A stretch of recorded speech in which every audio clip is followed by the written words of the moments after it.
दोस्तों आइए बात करते हैं उत्तराखंड से रिलेटेड महत्वपूर्ण खबरों के बारे में। सबसे पहले कोरोना अपडेट पे चलते हैं। जी हाँ दोस्तों, अभी तक जो इंडिया में मामले हो चुके हैं वो 3,32,424 हो चुके हैं।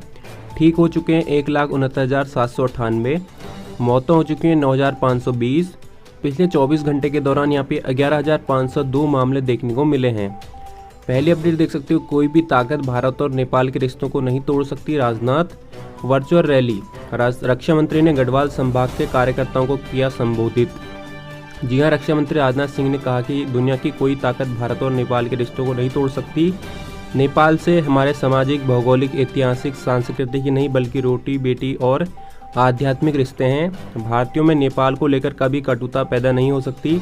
कहा कि लिपुलेख से धारचूला सड़क को लेकर नेपाल के लोगों में जो गलतफहमी हुई है, इसका समाधान मिलकर बैठक में निकाल लेंगे। तो यहाँ पर जो है वर्चुअल रैली थी, जहाँ पर जो है राजनाथ सिंह ने कहा कि कोई भी ताकत भारत और नेपाल के रिश्तों को नहीं तोड़ सकती।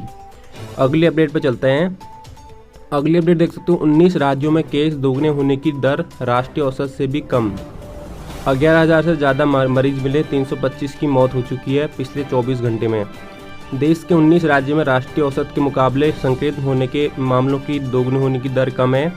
विशेषज्ञों के अनुसार ये चिंता की बात है। देश में 19.1 दिन में मरीजों की संख्या दोगुनी हो रही है। तो इसके अलावा देख सकते हो, सीआरपीएफ के 29 और जवान संक्रमित।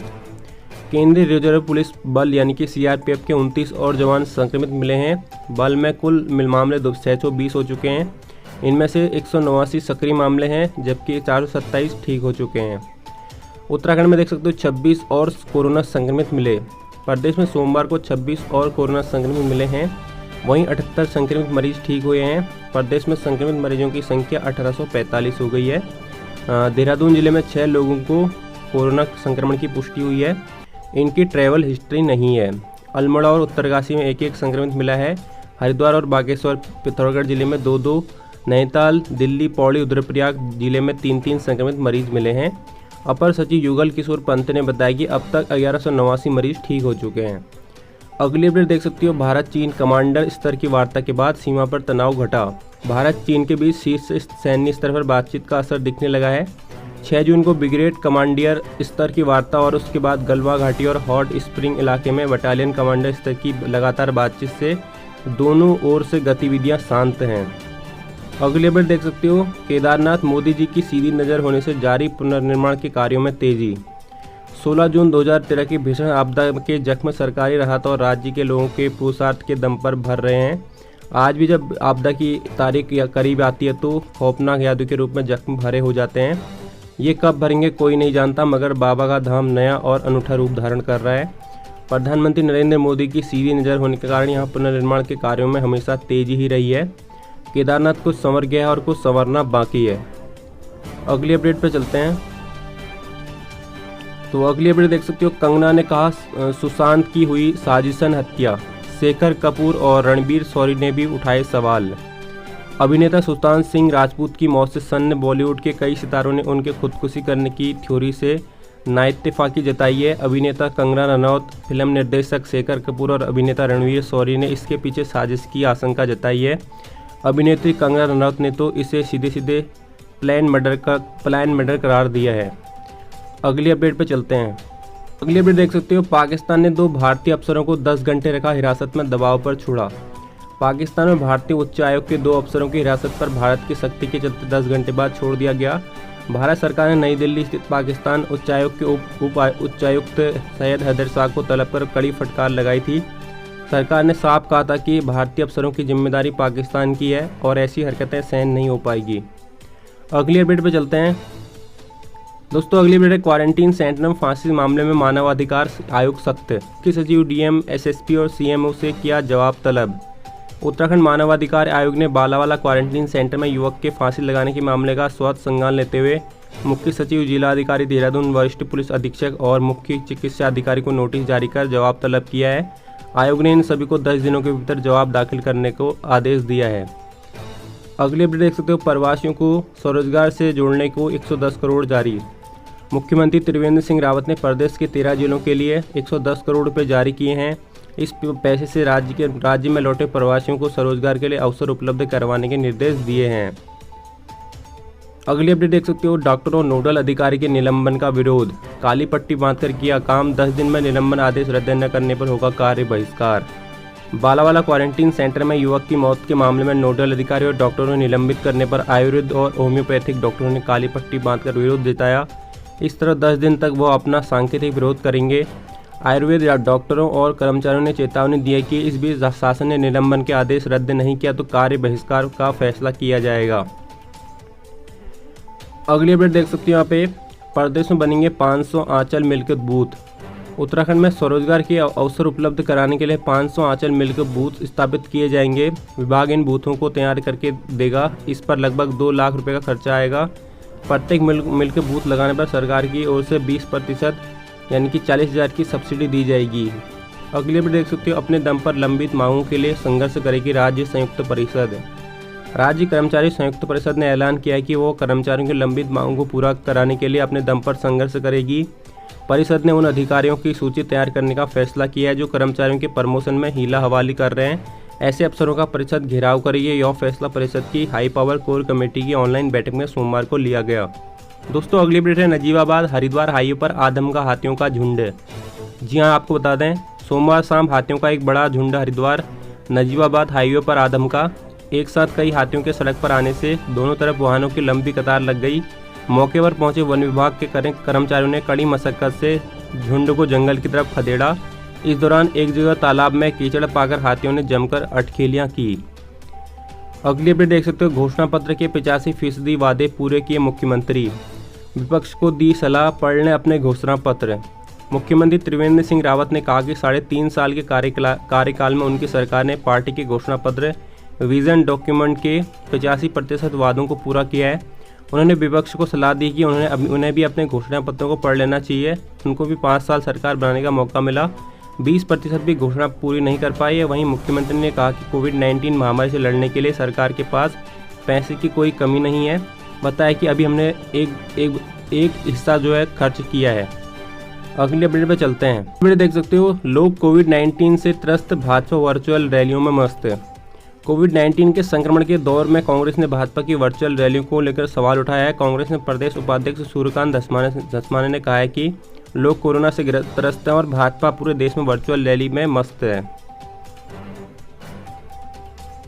अगली अपडेट देख सकते हो, उत्तराखंड में शहरों की तुलना में पहाड़ों पर बड़ा संक्रमण। जी हां, आपको बता दें, प्रदेश में कोरोना संक्रमित मरीजों की संख्या लगातार बढ़ रही है। पहाड़ों में कोरोना संक्रमण की दर सबसे ज़्यादा है। टिहरी, नैनीताल और बागेश्वर जिले में संक्रमण दर में प्रदेश में पहले 3 स्थान पर है। वहीं उधम सिंह नगर, देहरादून और हरिद्वार जिले में संक्रमण की दर कम है। अगली अपडेट है, 15% पब्लिक ट्रांसपोर्ट भी नहीं हो पाया चालू। जी हाँ, केंद्र और राज्य सरकार की अनुमति के बावजूद प्रदेश के भीतर 15% भी सार्वजनिक वाहन नहीं चल रहे हैं। यात्री बसों का संचालन तो पूरे प्रदेश में ठप है। टैक्सी भी 10% ही चल रही है, 20% ऑटो संचालित हो रहे हैं। विक्रम वाहनों का संचालन भी महज 5% है। सार्वजनिक वाहनों से संचालन का यह सच सोमवार को वीडियो कॉन्फ्रेंसिंग के माध्यम से सचिव परिवहन शैलेश बगोली ने जाना। आरटीओ से सुझाव प्राप्त होने के बाद परिवहन सचिव ने शासन को रिपोर्ट दे दी है। तो यहाँ पर कुछ टाइम बाद देख सकती हो, पूरी सवारी या डबल किराए के साथ ही बस टैक्सी चलना संभव। जी हाँ, यहाँ पे आधी सवारी के साथ जो है ड्राइवर चलने को तैयार नहीं है। पूरी सवारी या डबल किराए के साथ ही बस टैक्सी चलेगी। तो इस मामले में शैलेश बगोली जी की तरफ से क्या कहा गया है? आरटीओ से रिपोर्ट प्राप्त की गई है। प्रदेश में सार्वजनिक वाहनों का संचालन बहुत सीमित है। बस टैक्सियों के संचालन को लेकर सुझाव प्राप्त हुए हैं। इसकी रिपोर्ट शासन को दे दी गई है। अब शासन इस पर विचार करेगा। इंश्योरेंस में छूट दिए जाने को लेकर प्रस्ताव केंद्र सरकार को भेजा जाएगा। तो यहाँ पर जो है बैठक होने वाली है, उसके बाद जो फैसला आएगा आपको ज़रूर बताएंगे। अगली अपडेट पर चलते हैं। दोस्तों अगले अपडेट है, मुंबई में फंसे प्रवासियों को वापस लाने को बनाए त्वरित योजना। हाईकोर्ट ने प्रवासी सहयोगी टीम की सदस्य श्वेता मासीवाल के हस्तक्षेप याचिका संज्ञान लेते हुए राज्य सरकार और रेलवे से मुंबई में अब भी फंसे 2600 उत्तराखंड के प्रवासियों को वापस लाने के मामले में त्वरित कार्ययोजना बनाकर 17 जून को न्यायालय में जवाब दाखिल करने के निर्देश दिए हैं। तो यहाँ पर मुंबई में जो 2600 लोग फंसे हैं उनको लाने के लिए यहाँ पे त्वरित बनाए योजना, ऐसा कहना है हाईकोर्ट का। अगली अपडेट है, प्री मानसून की दस्तक के साथ पहाड़ों का रुख कर रहे हैं गजराज। जिम कार्बेट टाइगर रिजर्व और राजाजी टाइगर रिजर्व के हाथी इस बार समय से पहले ही पहाड़ों की ओर रुख कर रहे हैं। विशेषज्ञों की माने तो ज़्यादातर हाथी 1200 फीट की ऊंचाई तक पहुंच गए हैं। ज़्यादा नर हाथी हैं। प्री मानसून की बारिश हाथियों के पलायन की बड़ी वजह बन रही है। तो प्री मानसून से पहाड़ी में न सिर्फ पर्याप्त पानी और भोजन उपलब्ध है बल्कि मक्खियाँ और मच्छर भी ज़्यादा नहीं है। तो इस कारण से जो है यहाँ पे प्री मानसून की दस्तक के साथ पहाड़ों की ओर रुख कर रहे हैं गजराज। अगले अपडेट पे चलते हैं दोस्तों। अगले अपडेट है तमंचे के बल पर 22 लाख की लूट। जिला सहकारी बैंक में रकम जमा कराने जा रहे थे सहकारी समिति के 2 कर्मचारी। सहकारी समिति का कैश जमा कराने जा रहे 2 कर्मचारियों से 2 नकाबपोश बदमाशों ने हथियारों के बल पर 22,62,000 की नकदी लूट ली है। तमंचा लहराते हुए फरार हो गए। कस्बे में दिन दहाड़े लूट की सूचना मिलते ही आनन फानन में एसपी देहात, सीओ मंगलौर और एसओजी समेत कई थानों की पुलिस मौके पर पहुंची है। पुलिस ने आसपास नाकेबंदी कर कॉम्बिंग की है पर सफलता नहीं मिली है। आसपास के सीसीटीवी कैमरे भी खंगाले जा रहे हैं। तो यहाँ पर तमंचे के बल पर जो है 22 लाख की लूट हुई है दिन दहाड़े रुड़की में। दोस्तों अगली अपडेट है देश में BS4 वाहनों की बिक्री और पंजीकरण पर सुप्रीम रोक। सुप्रीम कोर्ट ने बिक्री छूट में आदेश न मानने पर डीलरों को लगाई फटकार। सुप्रीम कोर्ट ने स्पष्ट कहा है कि देश में BS4 वाहनों से होने वाले प्रदूषण को देखते हुए इनकी पंजीकरण और बिक्री की अनुमति नहीं है।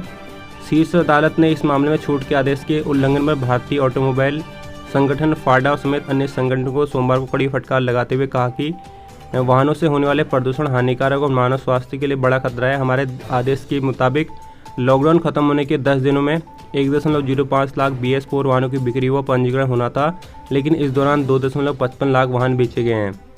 तो यहाँ पर देश में PS4 और वाहनों की पंजीकरण पर सुप्रीम कोर्ट ने रोक लगा दी है। अगली अपडेट पे चलते हैं। अगली अपडेट है गुजरात में एक के बाद एक भूकंप के 14 झटके। गुजरात में सोमवार दोपहर को एक के बाद एक भूकंप के 14 झटके महसूस किए गए। इससे लोग दहशत में आ गए और घरों, दुकान, कार्यालय से बाहर निकल आए। रविवार रात को भी आया था भूकंप। इसके अलावा जम्मू कश्मीर के डोडा में भूकंप के 4 झटके। जम्मू कश्मीर के डोडा जिले में सोमवार की सुबह भूकंप के 4 झटके आए। साथ ही घाटी में भी झटके महसूस किए गए। डोडा में भूकंप का केंद्र बिंदु गंधो के भलेसा में 5 किलोमीटर की गहराई पर था। रिक्टर पैमाने पर तीव्रता 3.2 दर्ज की गई। अगली अपडेट देख सकते हो देश का तापमान सदी के अंत तक 4.4 डिग्री तक बढ़ जाएगा। गर्मियों में चलने वाली लू 3 से 4 गुना अधिक होगी। आज जारी हो सकती है रिपोर्ट। 21वीं सदी के अंत तक देश का तापमान औसतन 4.4 डिग्री सेल्सियस तक बढ़ जाएगा। इसके साथ ही गर्म हवा के थपेड़े यानी लू भी 3 से 4 गुना तक बढ़ जाएंगी। यह आकलन सरकार की एक रिपोर्ट में सामने आया है। सरकार ने पर्यावरण में हो रहे बदलाव और देश के इसके असर पर यह रिपोर्ट तैयार की है। विज्ञान और प्रौद्योगिकी मंत्री हर्षवर्धन मंगलवार को यह रिपोर्ट जारी कर सकते हैं। दोस्तों अगली अपडेट है 6 जिलों में 2 दिन भारी बारिश। जी हाँ, आपको बता दें प्रदेश में 18 जून से प्री मानसून की बारिश शुरू हो जाएगी। 18 और 19 जून को देहरादून सहित 6 जिलों में भारी बारिश होने की संभावना मौसम विभाग ने जताई है, जबकि 16 और 17 जून को नैनीताल और पिथौरागढ़ में कहीं कहीं बारिश के साथ तेज हवा चलने की संभावना है। तो यहाँ पर पूर्वानुमान 18 जून से शुरू होगी प्री मानसून की बारिश। मानसून आगमन की जानकारी 72 घंटे पहले दी जा सकेगी। इसके अलावा देख सकते हो दून से लखनऊ के लिए उड़ान आज से। दून से लखनऊ के लिए जौलीग्रांट एयरपोर्ट से उड़ानें मंगलवार से शुरू हो जाएंगी। मार्च माह के चौथे सप्ताह से यह सेवा यहाँ पे बंद थी। अगली अपडेट देख सकते हैं यहाँ पे। अगली अपडेट है स्कूल कॉलेज को लेके। सितंबर तक स्कूल कॉलेज न खुलें ऐसी वैज्ञानिकों की सलाह।